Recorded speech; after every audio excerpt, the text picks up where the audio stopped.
Кутмандуу күнүңүздөр менен, урматтуу биздин каналдын катталуучулары. Бүгүн 20 ноябрь 2024 жыл. Өткөндө ушул эт сүрсүтүү боюнча видео тасма тартып чыгарсам, көпчүлүктүн кызыгуусун арттырып, көптөгөн талкууларды жаратты. Алардын бири көпчүлүгү эт сүрсүгөн эттин даамы кандай болот, аны кантип сүрсүтөт, сүрсүткөнү үйрөтсөңүз, сатасызбы, канчадан сатабыз деген суроолор болду да. Жөн эле койбойсуңбу деген дагы талаптар болду. Эми эл болгондон кийин ар кандай болот экен. Тилекке каршы көпчүлүк жаштарыбыз ушу сүрсүгөн эт кандай болоорун, даамын билбей калышыптыр. Кандай кылып сүрсүтөрдү билбей калышыптыр. Анан ошодон улам экинчи тасмамды тартайын деп чечтим. Ал сүрсүгөн эт сатылып кетти. Азыр мына жаңы 2 күн болду.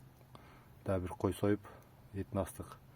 Анан элдин суроо талабы болгонуна байланыштуу мына кечеден бери моундай эт сүрсүткүч жасадык, чоң.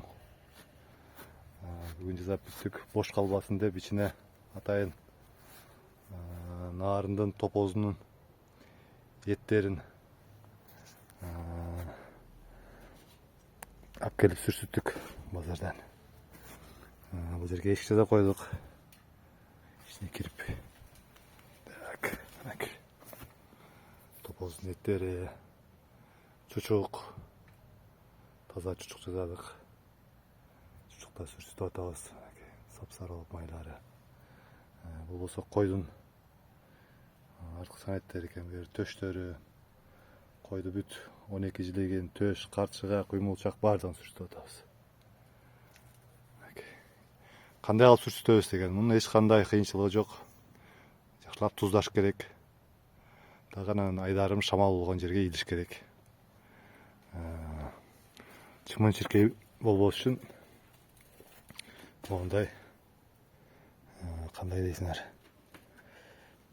үкөк дейбизби, капас дейбизби, ушундай кылып жасап койсоңуздар эт сүрсүй берет. Абдан чоң кылып жасадык. Мунун ичине бир 2 кара малдын эти кенен бата тургандай кылып 4 тарабы ушуну тор менен калап чыктык. Астына эски линолеум төшөп койдук. Чымын кирбеш керек туугандар. Чымын кирсе бүт мээнеттин баары текке кетип, этиңиздер курттап, сасып, жараксыз болуп калат. Кыскасы ушундай биздин бүгүнкү видеобуз. Сатасыңарбы дегенге ооба, сатабыз. Баасы канча дегенге баасы келишим болот. Себеп дегенде биринчи күндө илинген эт менен сүрсүгөн эттин айырмасы болуп калат да. 30-40%га чейин эт салмагын жоготот. Андыктан ошол канча убакытка сүрсүп атат, ошого жараша баасын чыгарып эсептеп беребиз, ала тургандар болсо. Буюрса дагы бир кой соебуз, аны да киргизебиз бул жерге. Анан уйдун, кунаажындын эттерин алып келип сүрсүтөбүз. Буюрса мына кыш келе атат, жаңы жыл келе атат. Ошого карата сыйлуу конокторуңуздарды, куда сөөктү тамакка чакырып сыйлайм десеңиздер, ушундай сүрсүгөн эт алып асып сыйласаңыздар абдан жакшы болсо керек. Себеп дегенде сүрсүгөн эт бул өзгөчө даамдуу болот. Бирок эскертип айтып коюш керек, кан басымы жогору адамдарга сунушталбайт. Анткени эт абдан күчтүү болот, сүрсүгөн эт.